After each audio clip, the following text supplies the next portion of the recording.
Israeli troops continue artillery and airstrikes on various parts of the Gaza Strip. In response, Palestinians are firing rockets and mortars at IDF positions and nearby localities.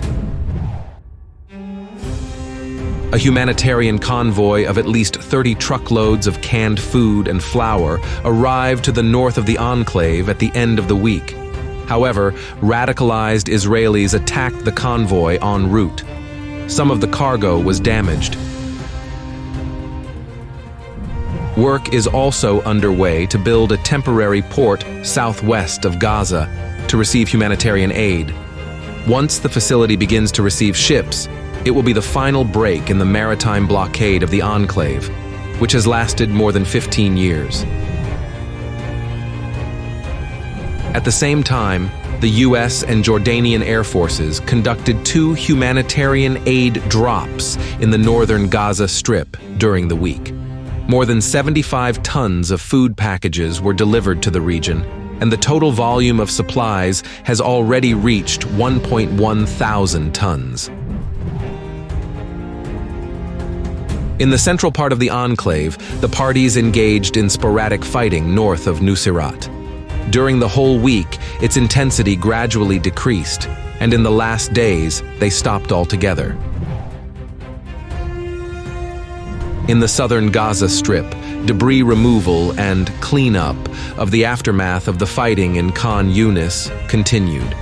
Local hospitals have been significantly destroyed and are not only unable to provide care to the injured, but are also uninhabitable.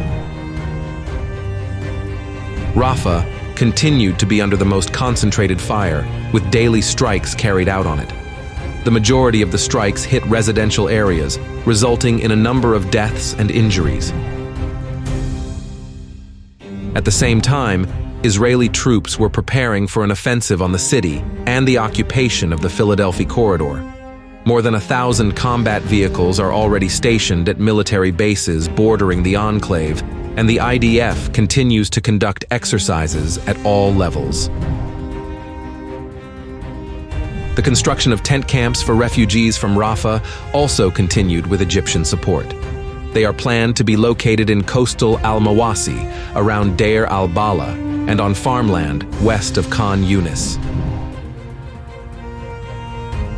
Israeli police operations in several localities in the West Bank continued as usual. During the week, more than 80 local residents accused of links to Hamas were detained in the region. Clashes between IDF troops and members of local terrorist groups were underway again. The most violent ones occurred in Tulkarm and Jenin, where several people were killed. Protests in Tel Aviv by relatives of hostages also continued throughout the week.